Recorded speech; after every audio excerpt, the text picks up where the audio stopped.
Yo yo, what's up, bonjour à tous et bienvenue sur le podcast Cardano français, le seul podcast qui vous donne toute l'information sur votre blockchain préférée. Quentin, aka Mr. Q, sera votre hôte pour toute la durée de l'émission. Mais avant de commencer, laissez-moi vous parler de Crypto Suprême, sponsor numéro 1 du podcast Cardano français. Crypto Suprême est le site internet où vous pouvez vous procurer tous les articles Cardano, Emurgo et IOHK.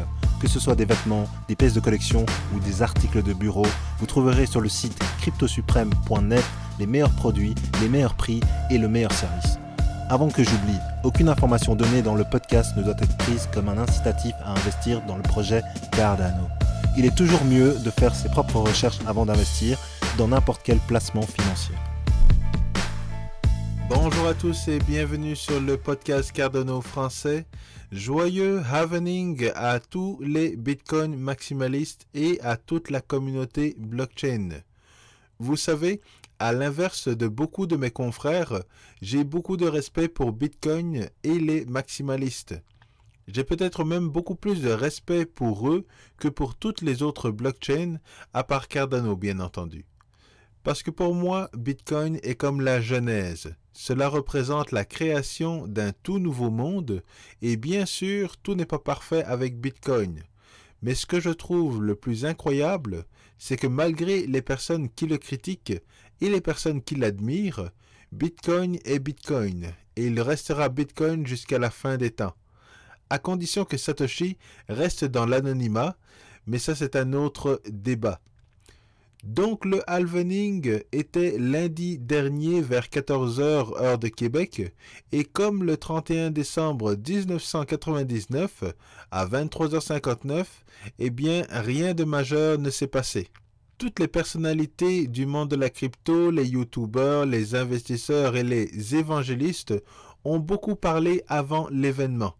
Et 10 minutes après le halvening, un autre bloc a été créé et tout le monde est reparti vaquer à ses occupations. Certains disent qu'il pourrait y avoir un impact financier dans les 6 ou 18 prochains mois, mais personne ne le sait vraiment. Le plus important est que tout se soit passé comme prévu dans le code. Cet événement ne peut que renforcer votre opinion envers Bitcoin et la transparence du code, ainsi que sa politique monétaire qui est très différente de ce que nous connaissons actuellement avec les gouvernements et les banques centrales.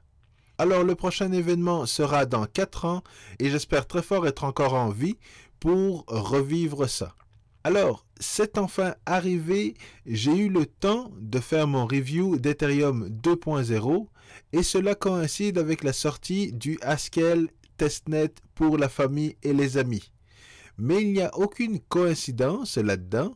Tout au long de mon review, je vais mettre en lumière ce qu'Ethereum aspire à devenir, une blockchain utilisant le protocole Proof of Stake, et comparer le tout avec le travail qu'IOHK a fait en amont pour que Cardano soit déjà une blockchain Proof of Stake.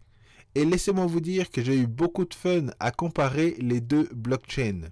Alors pour rappel, Ethereum est la deuxième crypto-monnaie dans le top 5 sur CoinMarketCap depuis plus de 4 ans maintenant. Et c'est également ce qu'on l'on décrit comme étant la deuxième génération de blockchain. Alors que Cardano a donné naissance à tout un écosystème en jumelant plusieurs technologies et concepts déjà existants comme l'encryption asymétrique, la décentralisation, l'immutabilité, la fonction de hachage SHA-256 et le Sound Money. Malgré tout ça, il a toujours été débattu que Bitcoin était trop restreint pour pouvoir apporter de nouvelles innovations. Et je mets le mot innovation entre guillemets parce que lorsqu'on parle d'innovation sur la blockchain Bitcoin, on parle de la performance, d'interopérabilité, d'anonymité et de gouvernance. Et ce sont des sujets qui divisent énormément la communauté, sans oublier l'économie d'énergie, qui est une autre grosse controverse dans l'univers des cryptos. Tout cela nous amène à Ethereum 1.0. dont la vision était de devenir un superordinateur mondial décentralisé.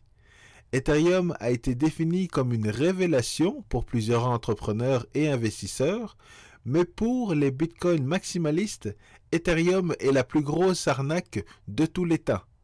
Une blockchain centralisée sans innovation qui est juste bonne à mettre à la poubelle. Heureusement pour vous, je ne suis pas un maximaliste. Je vais donc essayer d'être objectif et critique. Et d'ailleurs, j'invite toute personne faisant partie de la communauté d'Ethereum à échanger avec moi sur le podcast, afin de clarifier certains de mes propos. Donc n'hésitez pas à m'écrire ou à me référer des personnes. Cela va me faire plaisir d'entrer en contact avec vous. Alors, à ce qu'il paraît, Ethereum devait être la version blockchain du Play Store d'Android, où tout le monde aurait pu déployer des applications décentralisées, les télécharger et les utiliser. Avec l'histoire des CryptoKitties, on peut dire que c'est pas encore gagné, mais disons que c'est une vision à long terme. L'équipe en arrière d'Ethereum connaît très bien les différents défis et les attentes que tout l'écosystème DeFi met sur leurs épaules. Malgré ça, ils restent tous confiants que la deuxième génération de blockchain va être en mesure de trouver des solutions viables aux problèmes de performance, d'interopérabilité et de gouvernance. Ces trois problèmes vont faire la différence entre les blockchains de troisième génération et Ethereum. Et la majorité des blockchains dans le top 50 sont en compétition avec Ethereum. De EOS à Cardano en passant par Icon, pour toutes ces blockchains, Ethereum est le concurrent à abattre.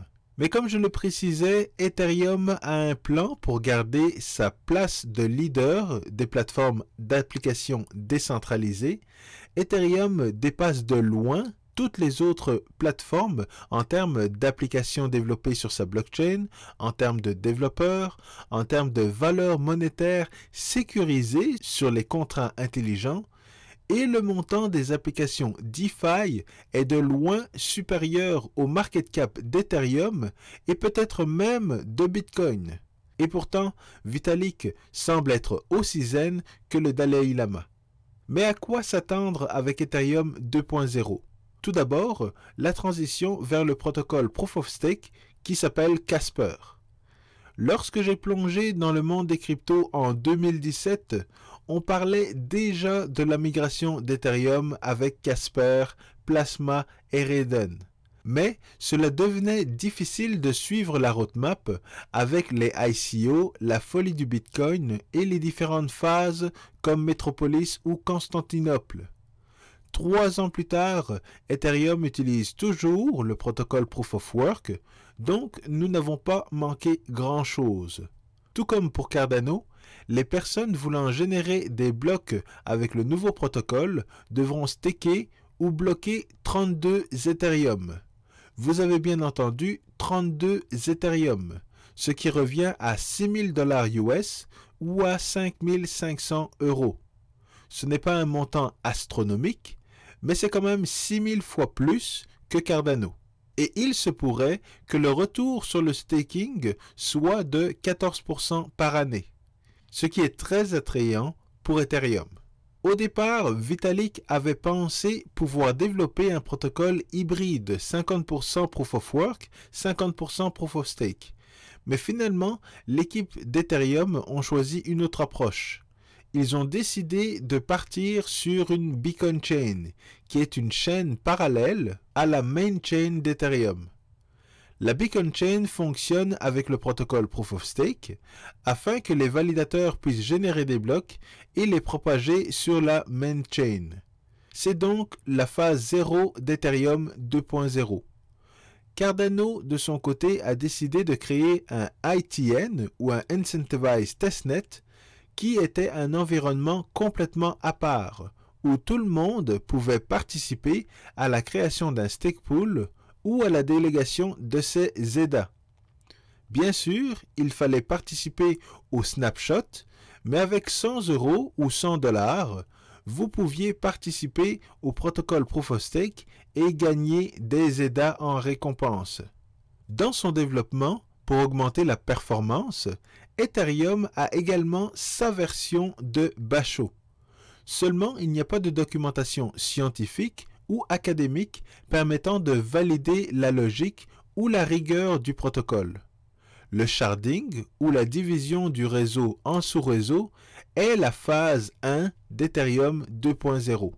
Mais certaines informations n'ont pas encore été rendues publiques parce qu'Ethereum est encore en phase de test. Ils veulent évidemment s'assurer que tout fonctionne comme prévu avant d'implémenter le tout sur la Beacon Chain. Ce qui me fait un petit peu peur, c'est que la Beacon Chain utilise des vrais Ethereum. Et pour mieux contrôler l'expérimentation, ils vont limiter le nombre de shards à 64, parce que 21 étaient déjà pris par la blockchain EOS. Donc pour rappel, la phase 0 est la Beacon Chain, ou la chaîne parallèle à la Main Chain, avec le protocole Proof of Stake. La phase 2 est le découpage du réseau en sous-réseaux, ce qu'on appelle le sharding. Chaque sous-réseau validera des transactions, ce qui devrait augmenter la performance, et la deuxième phase sera l'exécution de contrats intelligents dans chacun des sous-réseaux. Ce qui va également permettre d'exécuter plus de contrats intelligents, plus d'applications et plus de projets. Malheureusement, encore une fois, il n'y a pas beaucoup de documentation permettant d'approfondir ces connaissances, et je ne parle pas d'articles sur Medium ou sur Reddit. Je n'ai rien contre ces articles ou contre les auteurs, mais j'avais un excellent professeur de français qui me disait que mon opinion seule n'a pas d'importance. Si elle est basée sur de la documentation qui a été remise en doute, validée, challengée, repensée et testée par des professionnels dans le domaine, à ce moment-là, mon opinion vaut la peine d'être écoutée. Et je dois même m'attendre que mon opinion soit remise en doute. Alors il est clair qu'Ethereum a l'avantage d'avoir le First Mover Advantage, c'est-à-dire qu'il a été le premier à développer des contrats intelligents qui ont été adoptés par beaucoup de développeurs et beaucoup de projets. Et c'est ce qui retient l'attention de tout l'écosystème blockchain. Mais il n'existe aucun lien définitif entre une plateforme et les développeurs ou les projets. Je me rappelle d'une époque où BlackBerry avait une dominance sur le marché des téléphones cellulaires. Sa stratégie était de s'associer avec les entreprises et c'était une superbe stratégie. BlackBerry avait également le First Mover Advantage contre Nokia ou d'autres compagnies. Mais après l'apparition d'un certain iPhone, le vent a commencé à tourner et beaucoup d'entreprises ont mis fin à leur collaboration avec BlackBerry. Ils n'ont pas nécessairement changé pour l'écosystème d'Apple et de son iPhone, ils ont tout simplement laissé les employés choisir. Et vous connaissez la suite de l'histoire. Donc lorsqu'on compare Cardano et Ethereum, Ethereum a commencé avec le protocole Proof of Work. Ils ont une grande quantité de projets qui utilisent actuellement Ethereum. Et Casper, le protocole Proof of Stake d'Ethereum, est encore en phase de test avec plusieurs étapes avant d'arriver à des résultats impliquant la migration des projets vers la nouvelle blockchain. Parce qu'il est certain que les deux protocoles ne vont jamais fusionner. Et une blockchain hybride avec deux protocoles de consensus serait très difficile à gérer. Ethereum a entre 2 et 3 ans de retard sur Cardano si on prend en considération que Cardano a réalisé une phase préliminaire pour s'assurer que toutes les aspirations soient réalisables sur une période de 3 ans. Nous sommes à quelques semaines de la sortie de Shelly et toutes les autres phases continuent de se développer en parallèle pour atteindre les milestones avant la fin de l'année. Et même si toutes les étapes ne sont pas franchies à 100%, nous aurons toujours cette avance sur Ethereum par rapport au protocole. La vraie question est de savoir s'il est préférable d'être la blockchain la plus populaire et de travailler fort pour le rester, ou être le underdog, celui qui n'a rien à perdre mais tout à gagner. My money is on Cardano, mais je pense que vous le saviez déjà. Cependant, il faut toujours rester objectif et ne pas suivre bêtement le troupeau. Ethereum restera encore la plateforme numéro 1 pour quelque temps, et d'ici là, Cardano continuera d'être la référence pour les blockchains de 3e génération utilisant le protocole Proof of Stake. Alors je termine là-dessus ma comparaison entre Cardano et Ethereum. Il est certain qu'il y a encore beaucoup de choses à dire sur ces deux plateformes et j'aurai l'occasion d'en débattre avec certaines personnes dans le futur. Alors si vous avez aimé le contenu, n'oubliez pas de smasher bien fort le bouton like, de vous abonner à la chaîne YouTube et de partager l'épisode avec vos proches. On continue la discussion sur le groupe Telegram Cardano France et Cardano Québec et je vous retrouve la semaine prochaine pour un nouveau podcast. Peace.